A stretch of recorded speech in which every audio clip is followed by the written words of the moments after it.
The Emperor's New Clothes by Hans Christian Andersen. Voiced by BrittanyBabbles. A long time ago, there was an emperor who was obsessed with clothes. He spent almost all of his money on new outfits, and he barely cared about anything else. His army, the theater, hunting trips. Unless, of course, it gave him a chance to show off his latest look. He would change his clothes every hour.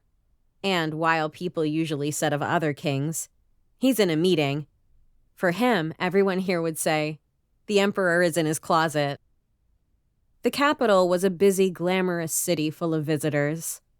One day, 2 con artists arrived and announced they were master weavers. They claimed they could create the most beautiful fabric imaginable. Stunning colors, intricate designs, and with one incredible feature. The cloth would be completely invisible to anyone who was incompetent at their job, or just plain stupid. The emperor heard this and thought, "That's perfect.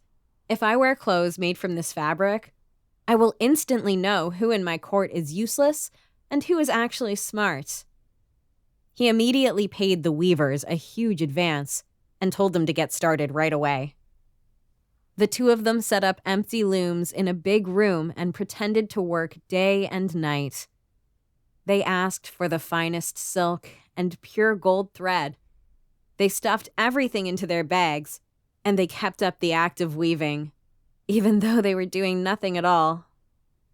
After a while, the emperor thought, "I'd love to see how it's coming along." But he got a bit nervous. After all, if he couldn't see the fabric, that would mean he was either stupid or unfit to be an emperor. So he decided to send someone else first. He chose his oldest, most trusted minister. "You're smart and honest," the emperor said. "Go check on the weavers and tell me how the cloth looks." The minister walked into the room, and the 2 con artists started moving their hands over empty looms, acting busy. "Come closer, sir," one said cheerfully. "Isn't the pattern amazing? And look at all these colors." The minister stared and stared. He saw absolutely nothing. His heart sank. "Am I an idiot?" he thought. "Am I not fit for my job?" No one can ever know. So he adjusted his glasses and said, "Oh yes, stunning. The design is exquisite. The colors are breathtaking." "Wonderful," said the weavers. "We are so glad you like it." Then they described imaginary patterns and colors in great detail, so the minister could go repeat it to the emperor. When the minister returned, he reported, "Your Majesty, it is the most magnificent cloth I have ever seen. The patterns and the colors are extraordinary." The emperor decided to send a second trusted official to double-check. The same thing happened. The official saw nothing, panicked silently, and came back to the emperor praising the fabric to the skies. Soon, the whole city was buzzing about the miraculous cloth. Finally, the emperor decided he needed to see it himself. He arrived with a large entourage, including the 2 officials who had already, quote-unquote, seen it. The weavers were working furiously on empty looms. "Your Majesty," they cried, "look at this glorious design. Don't you love the rich colors?" The 2 earlier officials chimed in. "Isn't it incredible, sire? The finest work we've ever seen." The emperor stood there, staring at the empty looms. He saw nothing, and his stomach dropped. "Am I stupid?" he thought. "Am I unfit to rule? That would be the worst thing imaginable." So he nodded and smiled. "Yes, it is magnificent," he said loudly.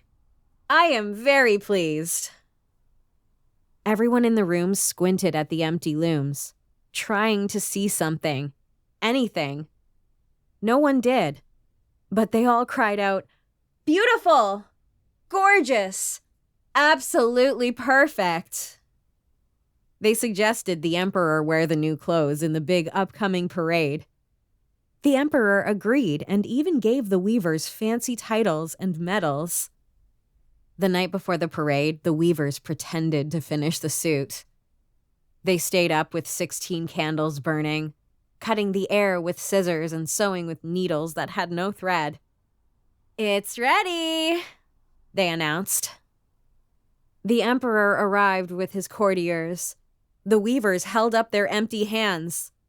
"Here are the trousers," one said. "Here's the coat and the cape. So light you'll feel like you're wearing nothing at all. That's the beauty of it." The courtiers all nodded. "Perfect," they said. "So elegant." The emperor took off his real clothes, and the weavers pretended to dress him. He turned in front of the mirror to admire his new outfit. "Well, how do I look?" he asked. "Amazing, Your Majesty," everyone shouted. "The fit is flawless. The colors are divine." Word went out that the emperor would wear his miraculous new suit in the parade. A grand canopy was prepared to be carried over him. Soon the procession began. The emperor walked proudly under the canopy through the crowded streets. People lined the sidewalks and leaned out of the windows. "Wow!